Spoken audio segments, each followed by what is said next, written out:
Un cordial saludo, me presento, soy Catherine Romero, ayudante del Laboratorio de Fisiología Humana y en esta oportunidad voy a hacer una breve exposición sobre regulación ácido-básico, entendido como la regulación del equilibrio de la concentración de hidrogeniones y el mecanismo de homeostasis entre la síntesis y eliminación de hidrogeniones, ya que esta concentración es importante porque se va a encargar de activar a los sistemas enzimáticos del organismo y una pequeña variación podría afectar a casi todas las células y las funciones del organismo, para lo cual es importante recordar ciertos conceptos.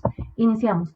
Ácido es aquella sustancia o molécula que tiene la capacidad de donar un hidrogenión, mientras que una base es aquella sustancia que tiene la capacidad de ser receptora de un hidrogenión. En una subclasificación de ácidos, un ácido fuerte se caracteriza porque su disociación es completa, su disociación es rápida y sobre todo su disociación es irreversible, mientras que un ácido débil se caracteriza porque su disociación es parcial, pero sobre todo que su disociación es reversible. Lo mismo para la clasificación de bases. Una base fuerte se caracteriza porque su disociación es rápida, su disociación es completa y su disociación es irreversible, mientras que una base débil se caracteriza porque su disociación es parcial, pero sobre todo que es una disociación reversible. Otro concepto claro que nosotros debemos de tener es pH, que es la medida de acidez de una sustancia.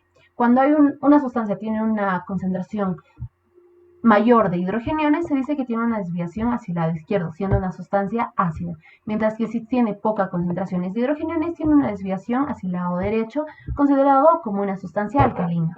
Como sabemos, en el cuerpo las sustancias tienen concentraciones mínimas de hidrogeniones, así que nosotros para hacer un mejor manejo hacemos uso del valor de pH, que es igual a menos logaritmo de la concentración de hidrogeniones. De esta expresión nosotros debemos de sacar dos conclusiones. La primera, que al ser una expresión negativa va a provocar que un aumento de la concentración de hidrogeniones provoque una disminución de pH. Y caso inverso, si hay poca concentración de hidrogeniones, va a aumentar el valor de pH. Y al ser una expresión logarítmica señala que una desviación, ya sea para el lado izquierdo o para el lado derecho, no significa la misma inversión de concentración de hidrogeniones. Ejemplo acá, tenemos un punto en 7.4, una desviación de 0.2 hacia el lado izquierdo, es decir, en un periodo de acidemia, provoca un aumento de 60 nanoequivalentes de hidrogeniones, mientras que la misma desviación para el lado derecho, es decir, en un estado de alcalemia, va a provocar que haya una disminución de 23 nanoequivalentes de hidrogeniones. No es la misma proporción. El pH de los líquidos corporales. Nosotros debemos sí o sí de conocer el valor de la concentración de hidrogeniones en la sangre arterial, que es igual a 40 por 10 a la menos 9 equivalentes por litro, que a su vez es igual a 40 nanoequivalentes por litro. Esta es una concentración pequeña, así que para hacer un mejor manejo hacemos uso del pH, que es igual a 7.4. En el organismo nosotros manejamos rangos normales de pH, que va desde 7.35 hasta 7.45, siendo incompatible para la vida un pH arterial menor a 6.8 o mayor a 8. También es importante que conozcamos el pH de ciertos líquidos corporales, por ejemplo, en la sangre venosa, que hay un aumento de la concentración de CO2, lo que provoca un pH menos alcalino. Lo mismo, en el líquido intracelular, producto del metabolismo se produce CO2 o en ciertos estados fisiológicos va a haber un aumento de la producción de ácido, haciendo que su pH vaya desde 6 hasta 7.4. En la orina, por la acumulación de fosfato o por la proporción de fosfato más la excreción de hidrogenio, va a hacer que su pH vaya desde 4.5 hasta 8. Y como sabemos, en el estómago hay una concentración de hidrogeniones 40 millones de veces mayor que la que encontramos en una sangre arterial. Así que este valor va a ser extremadamente ácido, va a ser igual a 0.8. Lo más importante es que nosotros conozcamos el pH de la sangre arterial, que es igual a 7.4, y manejar los rangos que va desde 7.35 hasta 7.45. El organismo diariamente se encarga de producir ciertos ácidos, clasificados en ácidos volátiles y ácidos fijos. Uno de los ácidos volátiles más importantes es el CO2, que es producto del metabolismo de las células. Este no es netamente un ácido, sino que al unirse al agua va a formar lo que es el ácido carbónico. Y el ácido carbónico que va a viajar en el hematíe hasta el pulmón y mediante la acción de una enzima que es la nitrasa carbónica va a formar CO2 y agua. Y este CO2 va a ser eliminado por el pulmón. mediante la expiración, así que se le conoce como ácido volátil, mientras que los ácidos fijos se forman por el catabolismo de proteínas y fosfolípidos. Las proteínas que están formadas por aminoácidos azufrados, por ejemplo cisteína o metionina, van a producir lo que es el ácido sulfúrico, mientras que el catabolismo de los fosfolípidos va a producir ácido fosfórico. Hay ciertos estados fisiopatológicos en los que también hay un aumento en la producción de ciertos ácidos. Por ejemplo, en una cetoacidosis diabética no controlada, hay un aumento en la producción del ácido beta-hidroxibutírico y del ácido acetoacético. O en los casos de ejercicio excesivo que va a provocar la hipoxia muscular, va a haber un aumento de ácido láctico. O ciertos casos de ingesta o intoxicación, por ejemplo, un consumo de aspirina va a provocar el aumento de ácido salicílico o la formación de ácido fórmico a través de la ingesta del metanol. Se dice que se forma un total de 50 miliequivalentes de ácidos fijos que tienen que ser eliminados. Los mecanismos de regulación, básicamente hablamos de 3 líneas. El primero es el amortiguador de los líquidos corporales, que tiene una acción inmediata, en segundos, y se van a encargar de atrapar hidrogeniones para que este no afecte en primera línea. Y la regulación respiratoria, que se encarga básicamente de la regulación de CO2 y de a su vez de la regulación del ácido carbónico. Este también es inmediato, pero suele actuar después de minutos. Ambos mecanismos tienen la función de actuar para que la concentración de hidrogeniones no varíe de una manera brusca, hasta que actúe o funcione el mecanismo de regulación más importante, porque es el más potente, que es la regulación renal. Esta es lenta, pero suele actuar después de horas o hasta días. Cuando nosotros hablamos de amortiguadores de líquidos extracelulares, hablamos básicamente de 3: el amortiguador bicarbonato, el amortiguador fosfato y el amortiguador amoníaco, siendo el más importante de estos el amortiguador bicarbonato. ¿Por qué? Porque hay una concentración mayor de este amortiguador. Y básicamente es el fundamento del par amortiguador, un ácido con su base conjugada. ¿Qué es lo que pasa? En un caso en el que va a haber un aumento de la concentración de hidrogenio, el bicarbonato se va a unir a dicho hidrogenio, haciendo que la reacción se vaya a la derecha para formar ácido carbónico y de esta manera poder controlar ese exceso de hidrogenio. Por eso es que al bicarbonato se le conoce como componente ácido. Mientras, en un caso que haya una disminución de hidrogeniones, la reacción va a ir hacia el lado izquierdo, haciendo que el ácido carbónico forme hidrogeniones y bicarbonato, haciendo que esta concentración pueda regularizarse. Otro detalle que debemos recordar es que el CO2, indirectamente uniéndose al agua, va a formar el ácido carbónico. Por eso es que se le conoce como un componente ácido. También es importante recordar esta enzima, que es la anhidrasa carbónica, que se encuentra básicamente en los alvéolos y también en la membrana luminal de la célula del túbulo proximal. Con todos estos conceptos debemos darle una relevancia a la ecuación de Henderson-Hasselbalch, que es básicamente relacionar el valor de pH con la concentración de bicarbonato y la concentración de CO2. ¿Qué es 6.1? Es la constante de disociación del bicarbonato. Como sabemos, en los laboratorios no se mide la concentración neta de CO2, sino la presión de CO2, para lo cual se le multiplica con el coeficiente de solubilidad, que es 0.07. Pero esta ecuación básicamente a nosotros nos sirve para hacer un pequeño análisis, que la concentración de bicarbonato es directamente proporcional al valor de pH. ¿Qué quiere decir esto? Que si hay un aumento de la concentración de bicarbonato, el pH va a aumentar. Caso inverso, si hay una disminución de la concentración de bicarbonato, el pH va a disminuir. Caso contrario, pasa con la concentración de CO2, que es inversamente proporcional al valor de pH. Si la concentración de PCO2 aumenta, el pH va a disminuir. Y si la concentración de CO2 disminuye, el valor de pH va a aumentar. Otro detalle también que nosotros debemos de conocer es que el mecanismo de concentración del bicarbonato básicamente va a ser mediante el riñón, mientras que la concentración de CO2 va a ser controlada por los pulmones.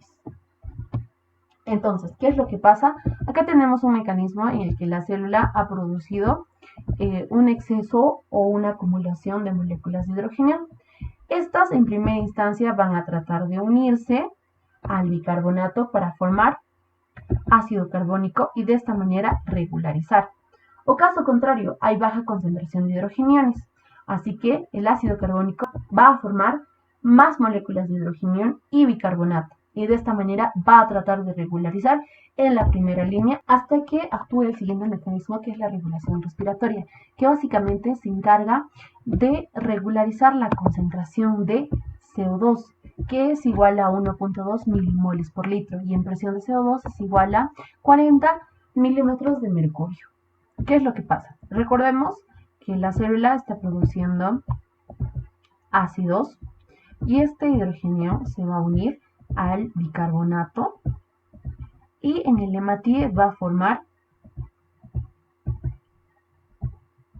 el ácido carbónico. En el hematíe forma el ácido carbónico y en el ácido carbónico viaja hasta los alvéolos. Y en los alvéolos, por acción de la anhidrasa carbónica, que recordemos, va a formarse el CO2 y el agua. Se forma el CO2 y se une al agua. El CO2 es eliminado por la expiración y el agua puede ser eliminado por humedad. Entonces, la regulación respiratoria se encarga básicamente de poder controlar la concentración de CO2 mediante el proceso de ventilación. En un proceso de hiperventilación va a disminuir la concentración de CO2, mientras que, caso contrario, un caso de hipoventilación va a producir una retención de CO2 en sangre, es decir, va a aumentar la concentración de CO2.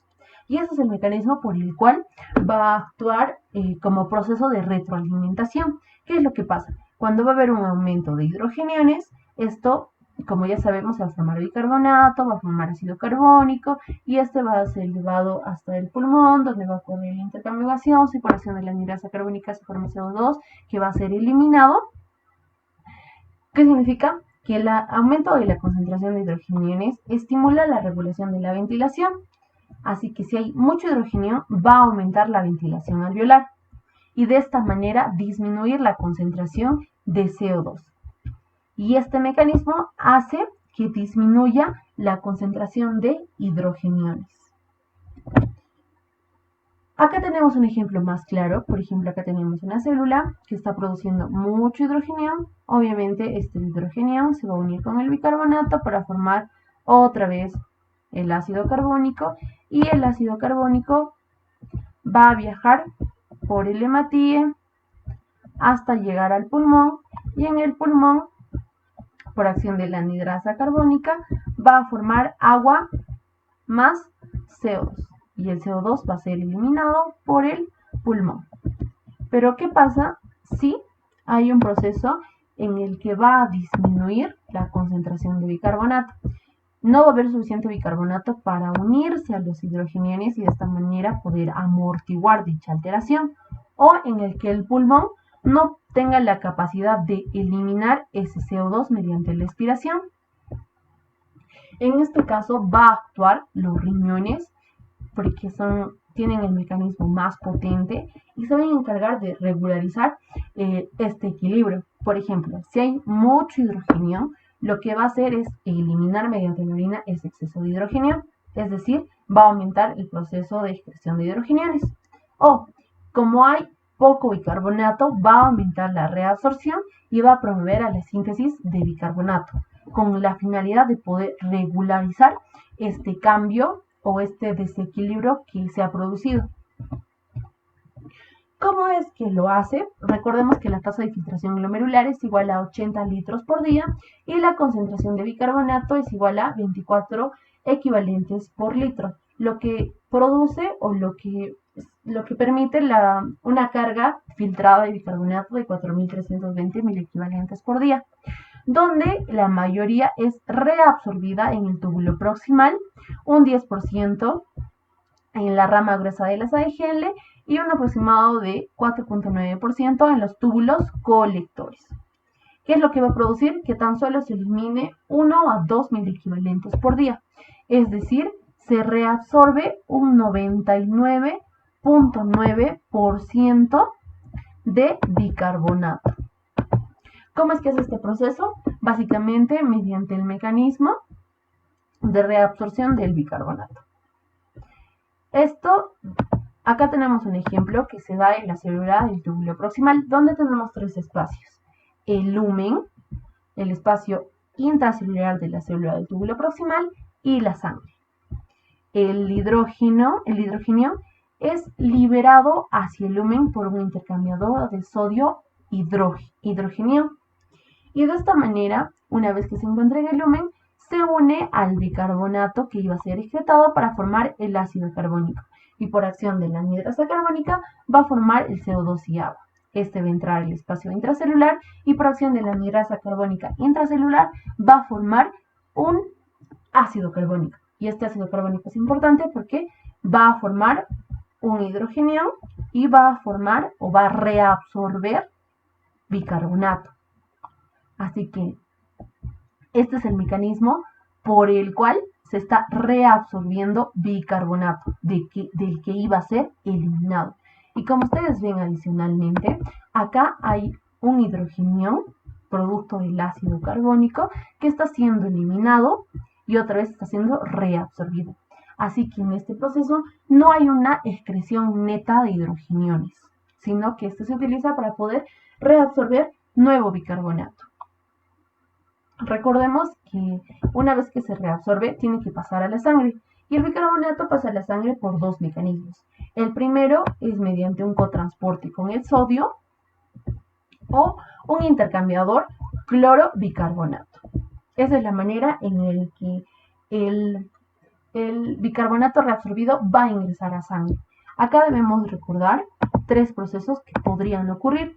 El primero es que hay ciertos medicamentos que inhiben la acción de la anhidrasa carbónica. Y al inhibir la acción de la anhidrasa carbónica, básicamente están interrumpiendo la reabsorción de bicarbonato. Y un ejemplo claro es la acetazolamida. Otro mecanismo que debemos recordar es el aumento de la concentración del líquido extracelular, que cuando este va a aumentar, va a disminuir la concentración o la reabsorción de bicarbonato. Y otro mecanismo también que debemos de recordar es la concentración de CO2, que según Constanzo, que cuando la concentración de CO2 aumenta, va a aumentar la producción de ácido carbónico y a su vez va a aumentar la producción de bicarbonato. También otro mecanismo que debemos de recordar es que el intercambiador de sodio-hidrógeno es dependiente o es activado o potenciado por la angiotensina 2, que va a provocar que salga mucho hidrógeno y aumente la reabsorción de bicarbonato. Por eso es que se puede producir una alcalosis de concentración. Otro sistema amortiguador es el fosfato. Recordemos que mediante este proceso no está habiendo una excreción neta de hidrogeniones, así que tiene que haber alguna manera de poder eliminar los 50 milequivalentes aproximados que se producen de ácidos. Así que esto se hace mediante el amortiguador fosfato, que me elimina un 40%, es decir, 20 milequivalentes, mientras que el otro amortiguador un 60%.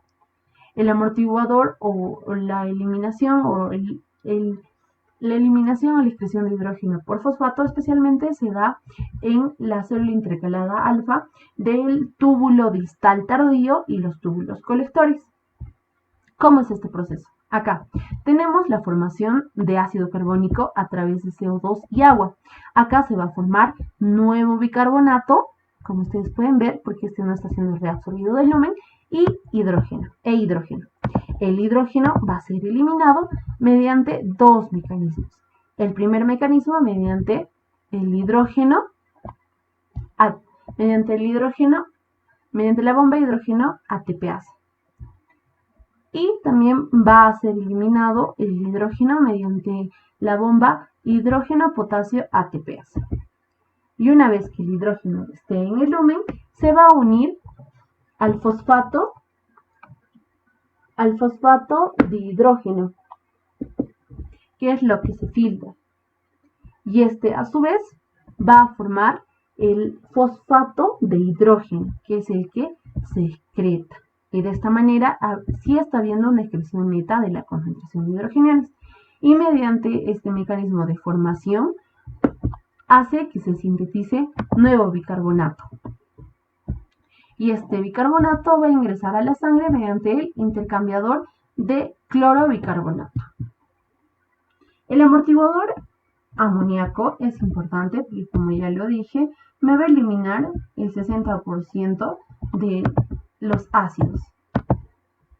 Y esto se da en 3 lugares. Uno es en el túbulo proximal, otro es en el asa de Henle y también en los túbulos colectores, en las células intercaladas alfa. Iniciemos. ¿Qué es lo que sucede en el túbulo proximal? Hay una enzima importante que es la glutaminasa, que descompone la glutamina en glutamato y en amonio. El glutamato va a producir alfa-cetoglutarato y este, como disociación final, me va a formar lo que es el CO2 y el agua. Y recordemos que el CO2 y el agua me forman el ácido carbónico. Y el ácido carbónico descompuesto puede formarme bicarbonato e hidrógeno. El bicarbonato que está siendo sintetizado es reabsorbido mediante el cotransporte de sodio bicarbonato. Ahora, ¿qué es lo que pasa con el amonio? El amonio se va a descomponer formando el amoníaco y un hidrogenión. El amoníaco, por diferencia de concentraciones de ser una sustancia liposoluble, va a dirigirse hacia el lumen, mientras que el hidrógeno, como ya hablamos anteriormente, va a ser excretado mediante el intercambiador sodio-hidrógeno. Y de esta manera, el hidrógeno, una vez que se encuentra en el lumen, se une al amoníaco y va a formar el amonio. Y el amonio, es excretado. En el túbulo colector es importante porque acá hay la intervención de la aldosterona, especialmente en uno de los transportadores. Lo mismo, se forma CO2 mediante el CO2 del agua, se forma ácido carbónico, este forma nuevo bicarbonato que va a ser reabsorbido en la sangre y el hidrógeno que va a salir por 2 mecanismos. Uno, que es mediante el transportador hidrógeno ATPasa y el otro mediante el intercambiador hidrógeno potasio ATPasa. Recordemos que el que es dependiente de aldosterona es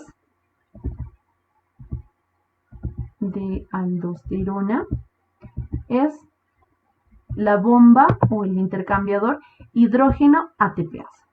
Recordemos que el amoníaco es una sustancia muy liposoluble que va a viajar desde el líquido intersticial de la médula renal hasta el lumen. De igual manera se va a unir con el hidrógeno y va a formar el amonio. Y este amonio es eliminado. ¿Ya? Ahora sí podemos hablar de lo que son los trastornos de equilibrio ácido-básico más enfocado. Recordemos una disminución en el valor de pH, hablamos de un proceso de acidosis y si el pH aumenta, hablamos de un proceso de alcalosis. Nosotros debemos entender o tener en cuenta esta ecuación, que CO2 más agua me va a formar ácido carbónico y el ácido carbónico me va a formar hidrógeno más bicarbonato. Cuando hay una alteración provocada por el bicarbonato, se va a decir que es un trastorno metabólico. Y si hay una alteración en el CO2, se va a decir que es un trastorno respiratorio. ¿Qué es lo que pasa en una acidosis? Hay un aumento de la concentración de hidrogenión y este puede tener 2 causas, provocada por el bicarbonato o por el CO2. Si hay mucho hidrogenión, significa que hay poco bicarbonato que trate de amortiguar dicho aumento de hidrogenión. Así que una acidosis, cuando es provocada por una disminución de bicarbonato como trastorno primario, se le conoce como acidosis metabólica. Pero si la causa o el aumento de hidrogeniones ha sido provocada por el aumento de ácido carbónico, que a su vez ha sido provocada por el aumento que ha habido de CO2, se le conoce como una acidosis donde el trastorno primario ha sido respiratorio. ¿Cuál es el proceso compensatorio que nosotros esperaríamos encontrar en una acidosis metabólica? Ya que hay poco bicarbonato que se está uniendo a este exceso de hidrogeniones, lo que nosotros esperamos es que haya una disminución en la concentración de CO2, que va a provocar que haya poca concentración de ácido carbónico y de esta manera haya poca concentración de hidrogeniones como proceso compensatorio de la acidosis metabólica. ¿Y cuál es el proceso o el mecanismo compensatorio que esperamos encontrar nosotros en una acidosis respiratoria? Que básicamente, como se está produciendo mucho hidrogenio, que se produzca más bicarbonato, hay una reabsorción de bicarbonato que haga que se una al hidrogenio y de esta manera forme ácido carbónico para amortiguar. Ahora, en un caso de alcalosis, ¿qué es lo que sucede? Es que hay una disminución de la concentración de hidrogeniones. Y este también puede tener una causa, ya sea por el bicarbonato o por el CO2.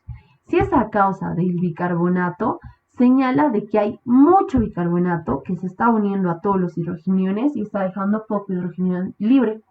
Así que se le conoce como alcalosis metabólica cuando el trastorno primario es causado por un aumento de la concentración de bicarbonato.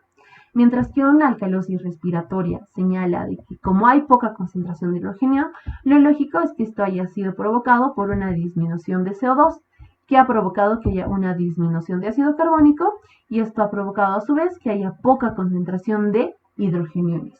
¿Cuál es el proceso compensatorio que nosotros esperaríamos encontrar en una alcalosis metabólica? Básicamente, como hay poco hidrogenio, que aumente la concentración de CO2, o sea, hay un proceso hipoventilatorio que permita retener CO2 y este CO2 pueda formar hidrogeniones y de esta manera se regularice. Mientras que en un proceso respiratorio lo que esperamos es que haya menor concentración de bicarbonato para que no se una a muchos hidrogeniones y quede hidrogenio libre para regularizar este trastorno. Antes de hablar netamente de cada trastorno, nosotros debemos de tener un concepto claro que es el hiato aniónico plasmático o el hiato aniónico o simplemente GAP, que es el principio basado en la electroneutralidad, es decir, entre la concentración de cationes, básicamente nosotros hablamos de la concentración de sodio, que oscila desde 135 a 145 equivalentes por litro, y la concentración de aniones, básicamente nosotros hablamos del cloro y del bicarbonato. Y para mantener ese equilibrio de neutralidad, ahí nosotros hablamos de los aniones no medidos, que es el famoso hiato aniónico, que está formado por proteínas, fosfatos y sulfato, aniones no medidos. Este hiato aniónico es importante porque nos va a permitir clasificar una acidosis metabólica que, como recordemos, es causada por una disminución del bicarbonato. La manera de hallar es el sodio menos el bicarbonato menos el cloro, que debe tener un valor aproximado desde 8 hasta 16 equivalentes por litro. Ahí nosotros hablamos de una acidosis metabólica con GAP aumentado, cuando va a haber una acumulación de ácidos orgánicos. Por ejemplo, en una cetoacidosis diabética no controlada, que va a provocar un aumento del ácido beta-hidroxibutírico o del ácido acetoacético, o en un caso de hipoxia muscular donde se está provocando o está habiendo un aumento del ácido láctico, o en caso de intoxicaciones, como ya lo mencionamos anteriormente, por ejemplo, la acumulación del ácido salicílico por el consumo de aspirina o del ácido fórmico por el consumo de metanol. Y también se da en procesos de insuficiencia renal crónica. En este caso hablamos de una acidosis metabólica con GAP aumentado o con hiato aniónico aumentado. Pero hay ciertos casos, representativo un proceso de diarrea, en el que el cloro va a aumentar su valor para regularizar esta descompensación de bicarbonato, esta pérdida de bicarbonato. En este caso hay un estado de aumento de cloro, que se le conoce como acidosis metabólica hiperclorímica o con GAP normal.